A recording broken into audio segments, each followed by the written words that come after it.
time. We can simply be amazed at what strong character traits animals have. I think that many a human being could learn something from them. I really thought it was great. He could actually already fly, but he sat next to Reina because he sensed that she simply needed affection. Here, a small enclosure for 2 young ducks is being prepared. Rana checks it out curiously and then proves to be a practiced interior decorator. She fetches building material or then carries it away when it's not appropriate. It's good the animal caregivers have such competent help.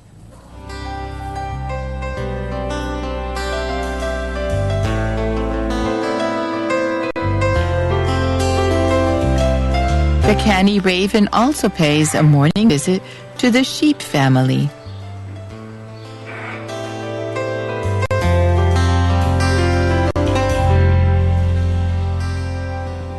Rana likes visiting the birds that are presently in the big aviary and preparing to be released into the wild.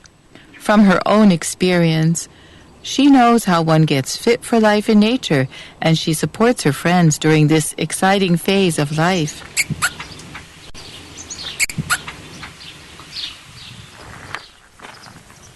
And so that means that Rana actually has no fear of human beings, right? She is very intelligent and can already differentiate. So when strange people come, she tends to be a little shy, but she does not show any fear, like what animals living in the wild do.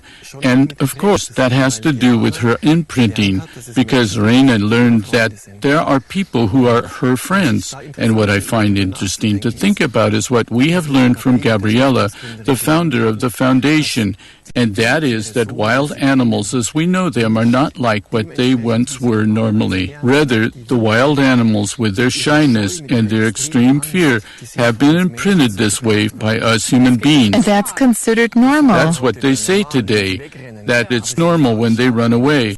But it's totally too bad, actually, that they all flee from us human beings, and particularly these experiences which demonstrate that when we return the friendship that the animals actually seek, what great friendships come from this, that we can really get to know such a raven, how intelligent, also what a strong character she has, how sensitive she is. And these are truly great experiences that show that through its lack of peace, humankind has extremely influenced the animals, but it also shows that it works the other way around. That means that when we human beings begin to live with the animals in peace and unity, then a new earth will develop. So that means that we human beings actually have made the animals shy. And it is now up to us to regain their trust and friendship, yes, to regain it, and that we should take the first step. It depends on us to take the first step, and here on the land of the International Gabriela Foundation, we experience what can develop from this, that this relationship, which was actually shaped by fear, can change again, that the animals really do develop trust and can live with us human beings in peace.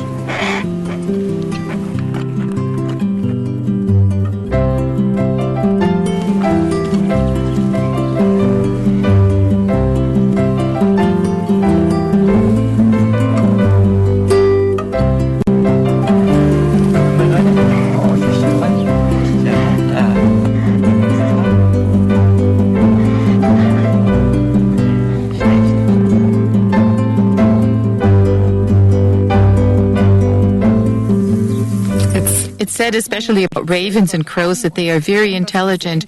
We hear that they use tools, for instance, or that they put nuts on the road to be cracked by cars driving over them. Have you also experienced such things with Rana?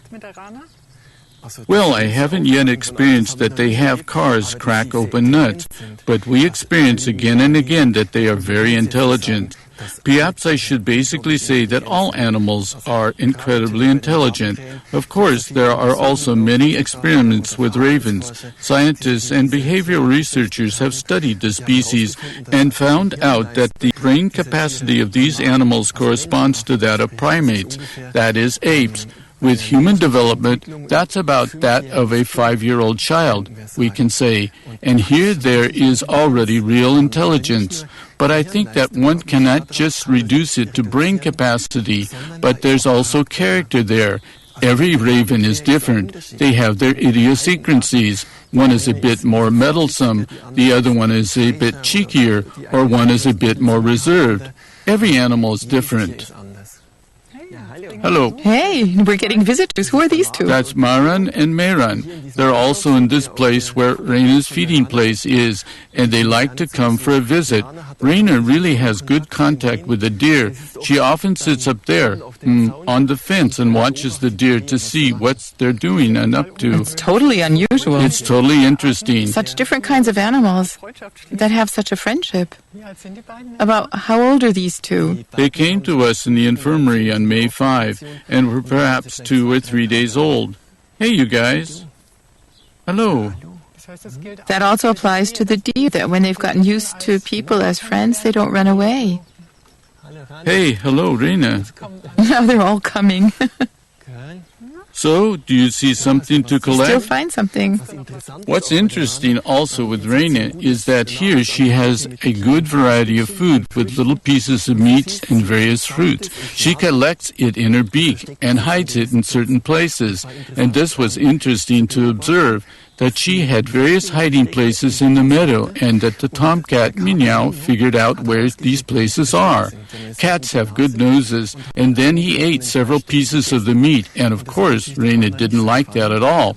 And since then she has various hiding places up on the roof or in high places on the herb spiral, for example, where the cat can't get to. And where no one else can get. So that also shows her intelligence. Rana particularly likes grapes. Is this here a good place? Better to camouflage it a bit. Oops. Found out. Here. The dessert is safe.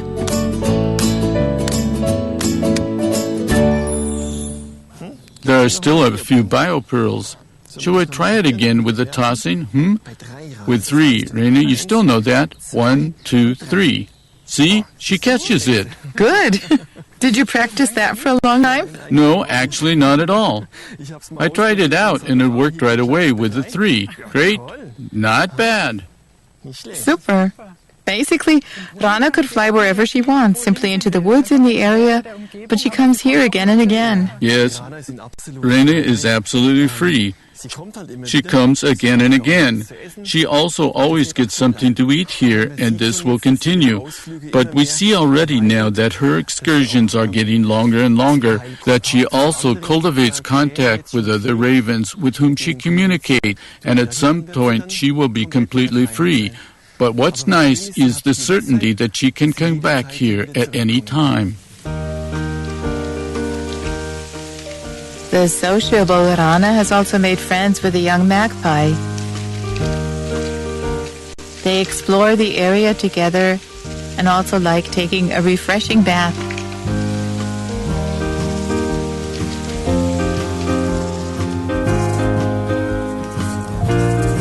After her bath, Rana takes some time to thoroughly clean her feathers.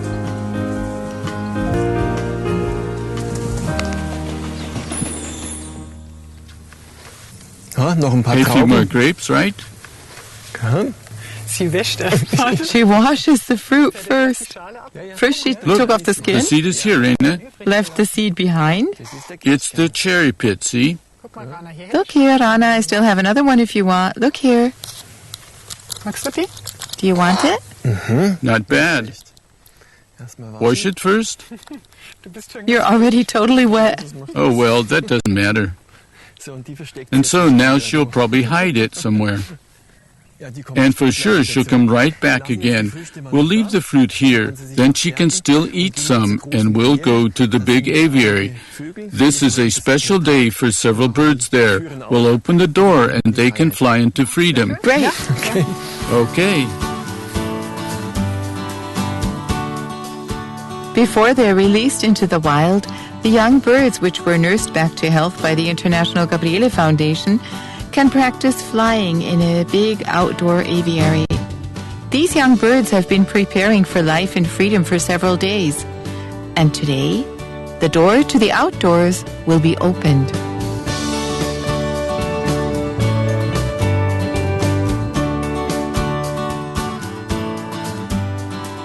Ah ja, guck, da kommen sie. Hi, look, they're coming. Hey, you two. Eurasian jays? You can recognize them by their typical blue feathers. This is the genus of the raven birds, and there are over 120 different species that belong to it. So also the magpies, for instance, or the jackdaws, the common ravens. They now really have lots of space to fly in this aviary.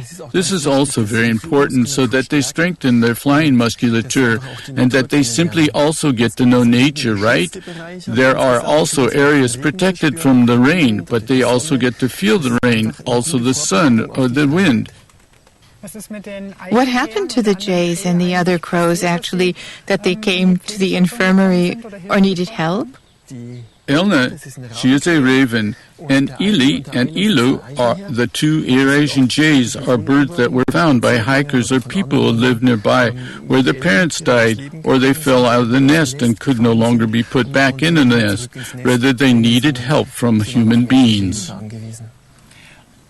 How does it actually come about that so many animals, especially also birds, need help? It has to do with the lifestyle of human beings and mainly with industrial agriculture, huge monocultures, because tons of poisons are spread and the goal is always a high yield and the diversity of species suffers from this. This means the habitats are gone. The basis for food is gone. Normally we think that there is little room for animals in the city and that more animals live in the countryside. Today, the fact is that in the gardens or in the suburbs, there are even more blooming plants, many more insects, and of course, many more animals find habitats and food there. And this also shows how far humankind has intervened in nature and what need the animals are in, since they migrate from the countryside into the cities. But it also shows how urgently necessary it is to make amends, that we begin again to create habitats for animals, that we help them, offer them food, as we do here in the infirmary, to simply help individual animals to be able to return to the freedom in the wild.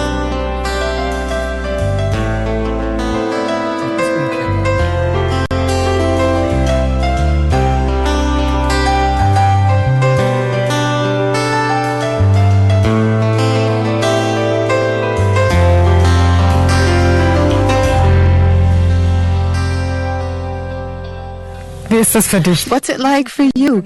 You could now help these animals and also many others in the infirmary, but just think, millions of other animals are also in need and we can't help them. Is that something that you think about? Gabriella, the prophetess and emissary of God, explained to us that we should learn to think more and more in terms of energy. This means that every single animal that we help, that we make it possible to live again in freedom, is a positive energy that is a gain for the whole animal kingdom.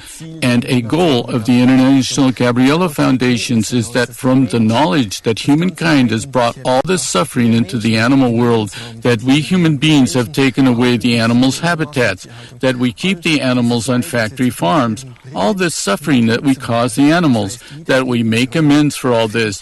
That means that we create habitats for the animals in which they can live in dignity as creatures of God, in freedom, and we human beings care for them. Would you say that's something that the animals pass on? That there are also people who mean well with them?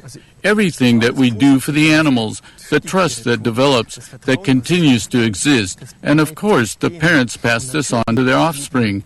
With various animal species, we can observe that they have become more and more trusting, that the flight distance is no longer so far, and they also come when they need help, or in winter when they are very hungry. And of course, these are developments where we have to say that it goes in the direction of unity, in the direction of new earth, and no longer toward exploitation and abuse, toward the lack of peace, as it were, where the animals serve as suppliers of meat, but rather that we truly respect them as creatures of God and live with them in unity.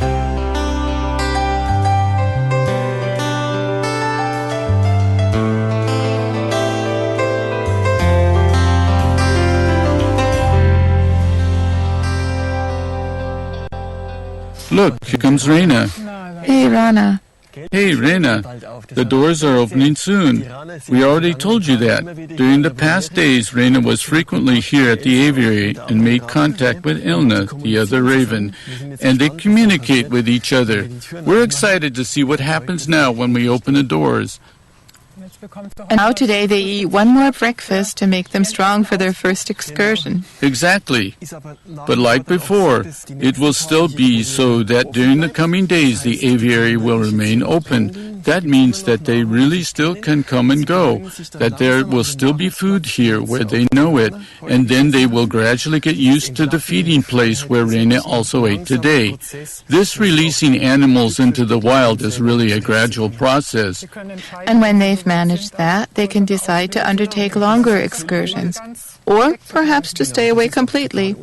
Precisely, and this also varies totally. I'm curious to see how it goes with the jays, whether they will all be gone immediately or how long they will keep coming. Reina has now decided to stay even longer. That's simply freedom, and that's important. And so for Elna, Aili, Ailo, and for the little magpie, their time in the care of people is coming to an end. A great day. They seem to be ready. And Rana? She's already waiting to be able to greet her friends.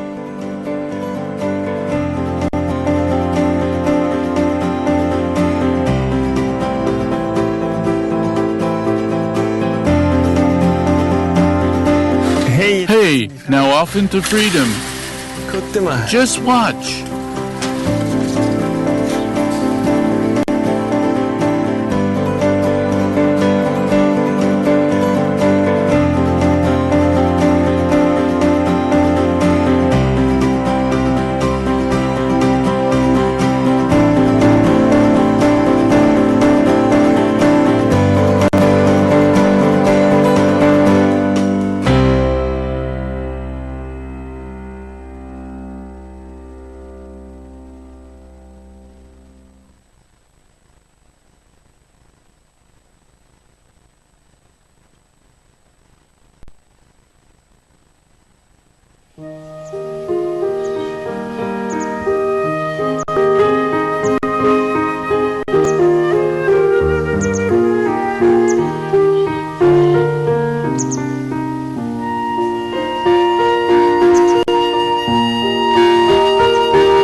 excessive meat consumption is a severe problem. It causes obesity and illnesses in people. It causes unspeakable torments to the animals in factory farming and an agonizing death in the slaughterhouse. It leaves behind clear-cut rainforests, contaminated soil and water, and a planet Earth that is being driven directly into the climate disaster. Who brought this upon us? Anyone who takes a good look will find the profession that already centuries ago laid the cornerstone for the brutal disregard for life and upholds this tradition until today. Did you know that those who did not participate in this are still, as before, threatened with eternal damnation? Read Vegetarians, Godless Heretics? What vegetarians and meat eaters alike should know. A book with the dedication, for the animals are fellow creatures from the hands of God. The author has researched a fullness of correlations and facts hardly known until now. He appeals to the reader, don't look away. Look at what's being done to the animals, billionfold. Eat no meat. Do not eat the suffering of the animals. Eating meat is against the law of life.